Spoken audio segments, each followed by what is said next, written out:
சங்கீதம் 18ஆம் அதிகாரம்.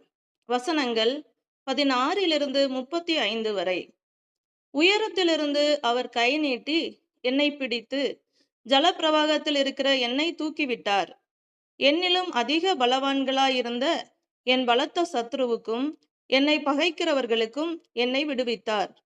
என் ஆபத்து நாளில் எனக்கு எதிரிட்டு வந்தார்கள். கர்த்தரோ எனக்கு ஆதரவாயிருந்தார். அவர் விசாலமான இடத்திலே என்னை கொண்டு வந்து என்மேல் பிரியமாயிருந்தபடியால் என்னை தப்புவித்தார். கர்த்தர் என் நீதிக்கு தக்கதாக எனக்கு பதிலளித்தார். என் கைகளின் சுத்தத்திற்கு தக்கதாக எனக்கு சரி கட்டினார். கர்த்தருடைய வழிகளை கைக்கொண்டு வந்தேன். நான் என் தேவனுக்கு துரோகம் பண்ணினதில்லை. அவருடைய நியாயங்களை எல்லாம் எனக்கு முன்பாக நிறுத்தினேன். அவருடைய பிரமாணங்களை நான் தள்ளி போடவில்லை.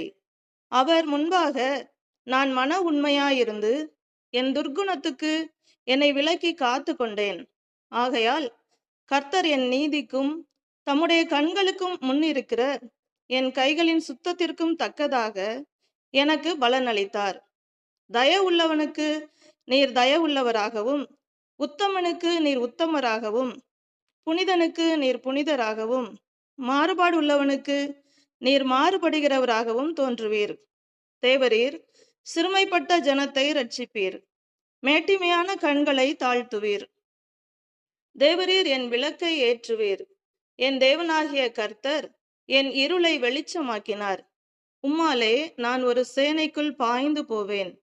என் தேவனாலே ஒரு மதிலை தாண்டுவேன். தேவனுடைய வழி உத்தமமானது. கர்த்தருடைய வசனம் புடமிடப்பட்டது. தம்மை நம்புகிற அனைவருக்கும் அவர் கேடகமாயிருக்கிறார்.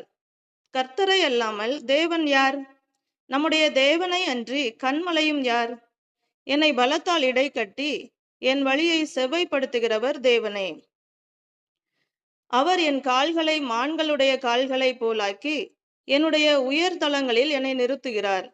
வெண்கல வில்லும் என் புயங்களால் வளையும்படி என் கைகளை யுத்தத்திற்கு பழக்குவிக்கிறார். உம்முடைய இரட்சிப்பின் கேடகத்தையும் எனக்கு தந்தீர்.